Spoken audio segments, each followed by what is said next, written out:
Walmart Business is in the business of helping your business. Regardless of whether you're building bridges, building spreadsheets, or building lesson plans. Ooh, that looks fun. Walmart Business can help save you time, money, and hassle so you can focus on what you're building instead of what your supply closet is missing. In short, we take care of business so you can do more with yours. We're the Walmart you love, now for your business. Learn more at business.walmart.com. This episode is brought to you by LinkedIn. Healthcare professionals can lead their careers with LinkedIn. Discover jobs by specialty, preferred shifts, and even desired salary. From mental health therapists to radiology technicians, it's now faster and easier for healthcare professionals to find the right fit. Learn more at linkedin.com/healthcare. Side effects may include faster job placement, improved work-life balance, and increased career satisfaction.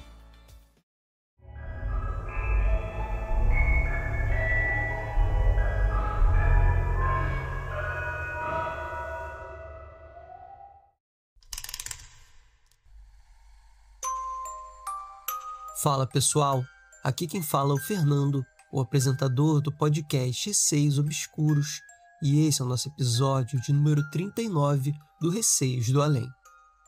E galera, o podcast está precisando muito dos seus relatos, então enviem lá no e-mail receiosdoalém@gmail.com. Acompanhem também o meu podcast Receios Obscuros. Toda segunda, quarta e sexta, às 10 horas da manhã, tem episódio novo.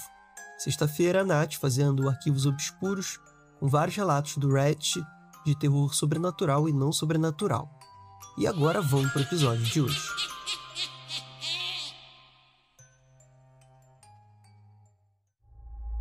Relato Dominação. A pessoa preferiu não se identificar.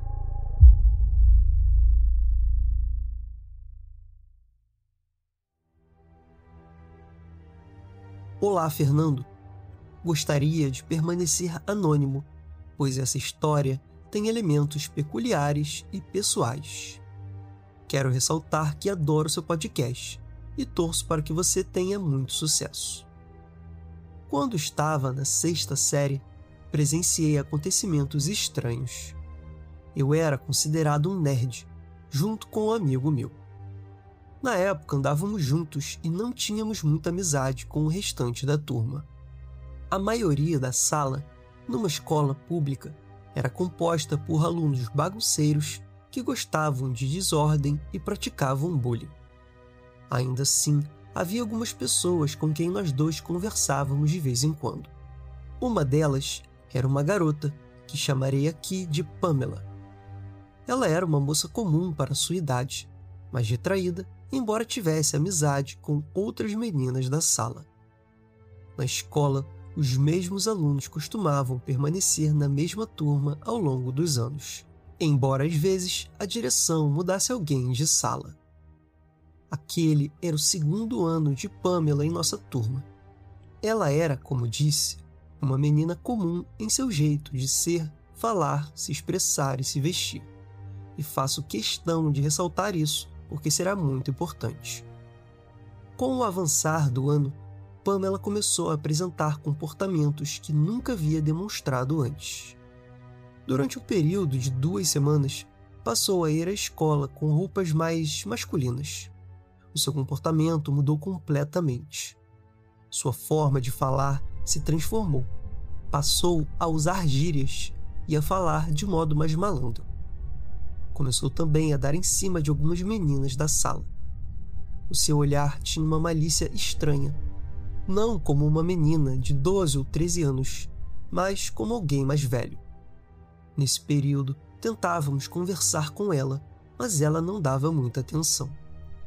Após essas 2 semanas, ela voltou a ser como conhecíamos, a Pamela de sempre, com roupas e jeito típicos de uma garota.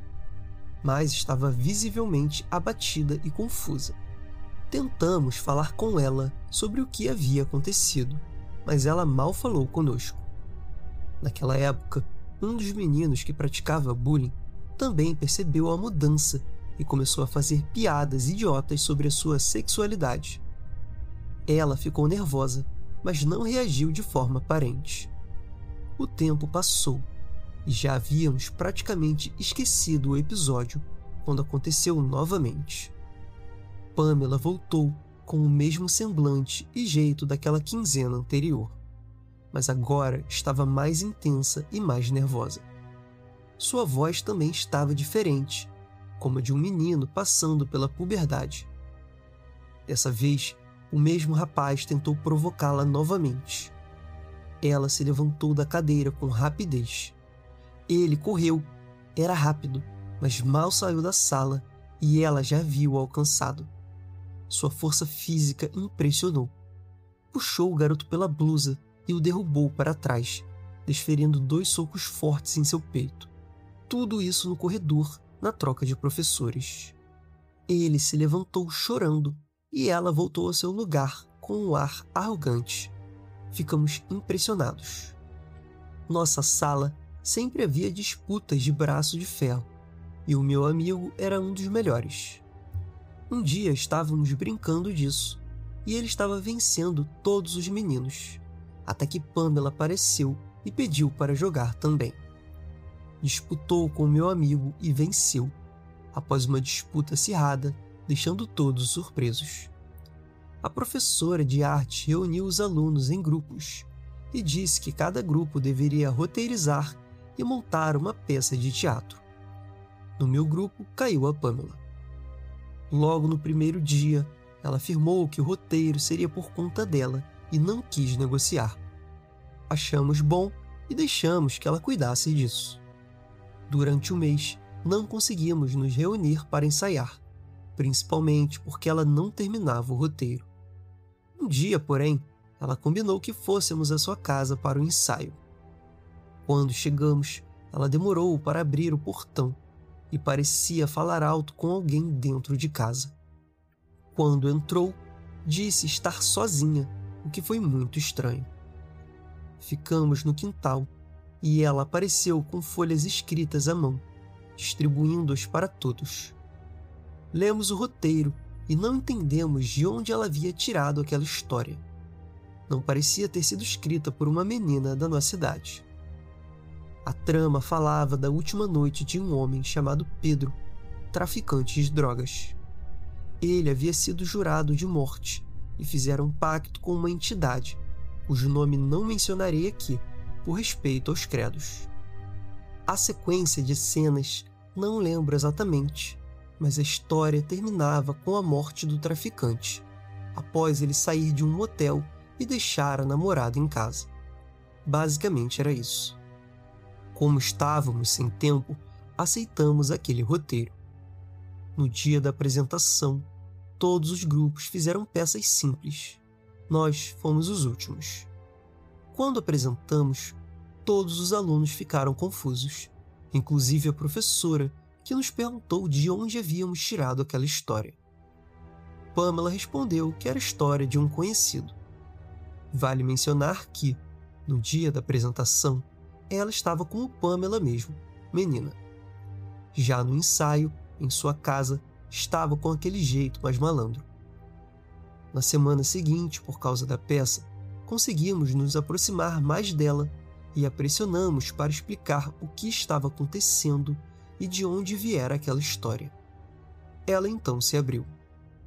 Disse que os seus pais, ao seu nascimento, a entregaram a uma entidade, a mesma citada na peça.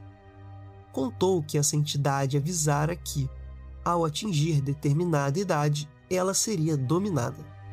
Disse que quem assumia o seu corpo era o espírito do mesmo traficante Pedro, cuja morte encenamos.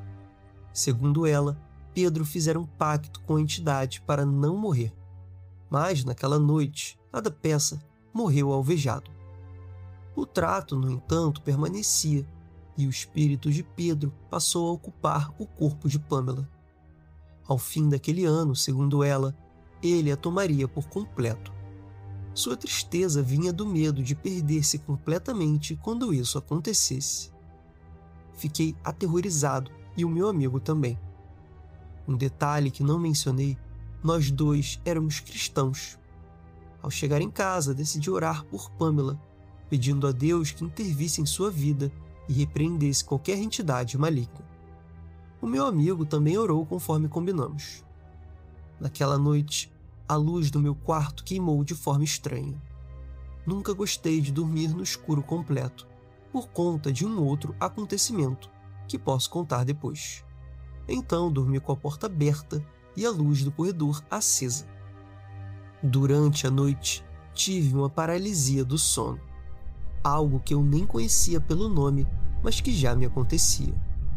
Estava naquele estado entre o sono e a vigília, e podia ver o meu quarto. Não conseguia virar o rosto, mas ouvia vozes, 3 especificamente, que conversavam entre si e também comigo. Ouvi alguém dizer: "Não se envolva com o que você não entende."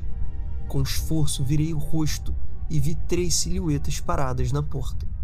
2 escuras e uma translúcida, que parecia emanar uma luz. Fiquei apavorado, mas comecei a rezar o Pai Nosso. Foi o que me veio à mente. Então, uma voz rasgada disse, em tom ríspido: "Por que você orou por ela?"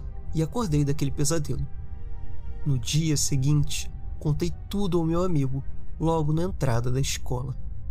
Ele me disse que também viu vultos e algo em seu quarto naquela noite, mas não entrou em detalhes. Só disse que não iria mais se envolver naquela história. Deduzo que algo semelhante aconteceu com ele. Daí em diante, nunca mais vimos Pamela. Uma semana depois, decidimos ir até a sua casa com outras pessoas, mas ninguém atendeu. Não sabíamos quem eram seus pais e nem se tinha irmãos.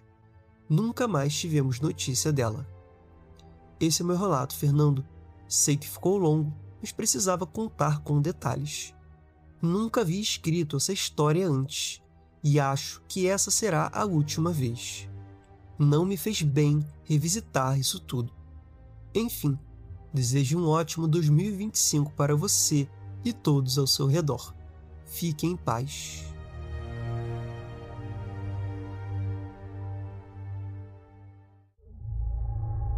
Relato carona. A pessoa não escreveu o nome no e-mail.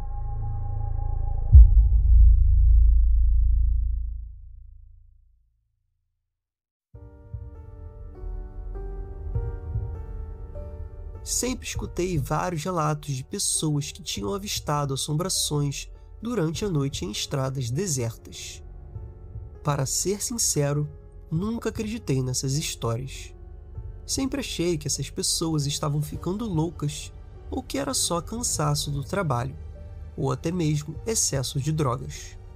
Até que um dia algo aconteceu comigo que mudou totalmente o meu ponto de vista. Em uma certa noite, enquanto voltava para casa, por volta das 7 horas da noite, passei de bicicleta por uma encruzilhada. Assim que passei por esse ponto específico, senti um peso na garupa da minha bicicleta. Naquele momento, eu não tive coragem de olhar para trás, pois lembrei do que outras pessoas falavam, e até mesmo de outros relatos que diziam que, ao passar por certos pontos, as pessoas sentiam um peso. Na minha mente, comecei a rezar, pedindo para que, seja lá o que fosse aquilo que estava acontecendo, desaparecesse e não me fizesse mal. Prometi até que, daquele dia em diante, eu ia acreditar em tudo e ia parar de caçoar das pessoas. Aquele peso permaneceu na garupa da minha bicicleta durante mais ou menos uns 20 minutos. Parecia uma eternidade. Até que, quando passamos por um beco, o peso simplesmente saiu. Aí eu meti o pé e cheguei em casa muito rápido. Minha mulher perguntou o que tinha acontecido e eu contei a ela. Ela olhou para mim e disse: "Tá vendo? Isso é para você parar de ficar zombando das pessoas. Se você não acredita, beleza, mas tem que respeitar os outros que acreditam nisso. Certeza que era algum fantasma que pegou carona com você. Mas olha pelo lado positivo, amor. Você fez uma boa ação. Levou ela para casa."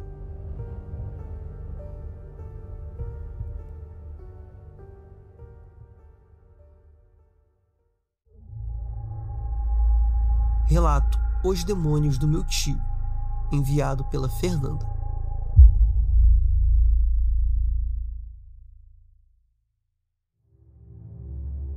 Olá pessoal, tudo bem?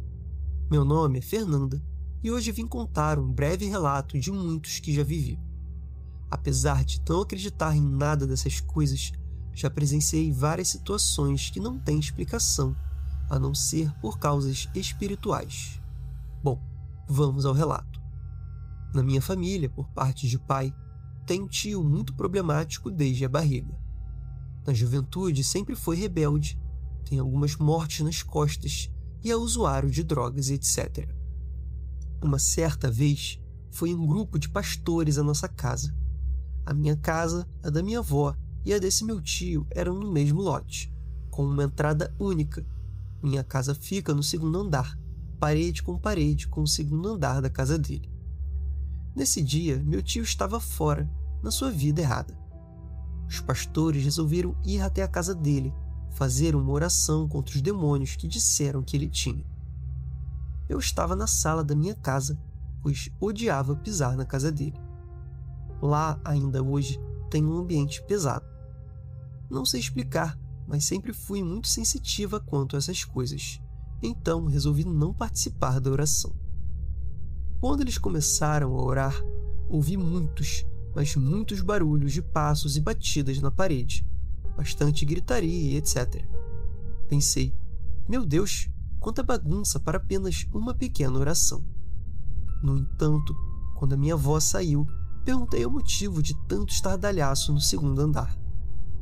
Ela disse que não foram lá e que oraram baixinho, sem barulho, pois já estava tarde. Eu falei tudo o que eu ouvi. Esqueci de mencionar, eu estava com a minha prima e ela também ouviu tudo.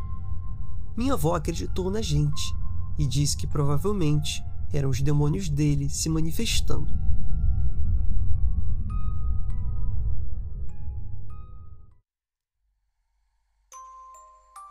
E galera, esse foi o episódio de hoje. Espero que vocês tenham gostado. Muito obrigado a todos os ouvintes que enviaram seus relatos. E eu peço que vocês enviem o de vocês para ajudar o podcast a ter um próximo episódio bem legal. Então o e-mail é receisdoalém@gmail.com. Um beijo a todos e até o próximo episódio.